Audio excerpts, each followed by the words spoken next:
دوستان عزیز، هموطنان عزیز،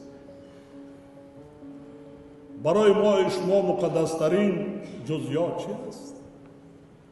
اگر مادر نمیشد ما شما در این تالار بودیم؟ همه خلق ملت ها پیغمبر حضرت محمد را مادر زن به دنیا آفرید. پیغمبران و صحابه همه روی انسان را زن مادر می آفرید. ما میبینیم که در بعضی کشورها چقدر بی‌اعتنایی نسبت به مادران است. چرا؟ برای چی؟ ما چرا دوست نداریم؟ با تاجیکان در عرفیان میگویند وقتی انسان را پدرش از دنیا گذشت میگوید که نیم یتیم شد. وقتی مادرش گذرد اگر باشد میگوید یتیم شد.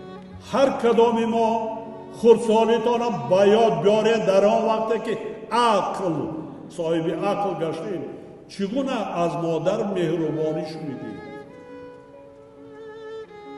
چگونه مهربانی شنیدید، چگونه غمخواری دیدید.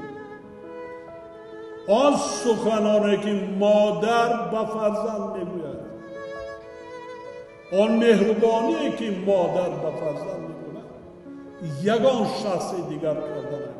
من این سخن را برای آن گفته ایستادم، مثلا به جوانان، به مردها، جوان مردها نسبت به بانوان، نسبت به زنهای خود، نسبت به مادران خود، نسبت به دختران بی‌اعتنایی نکنید، بی‌حرمتی نکنید. دخترکان خردسال آنها آینده مادر میشن. آنها هم انسان هستند. آنهایی که پدر و مادر ندارن، برادر و خواهر و اپا و دیگر دارن، همه وقت فرزندی پدری را فراموش کنند، اکا و دادری را فراموش کنند، اپا و خواهری را فراموش نکنند.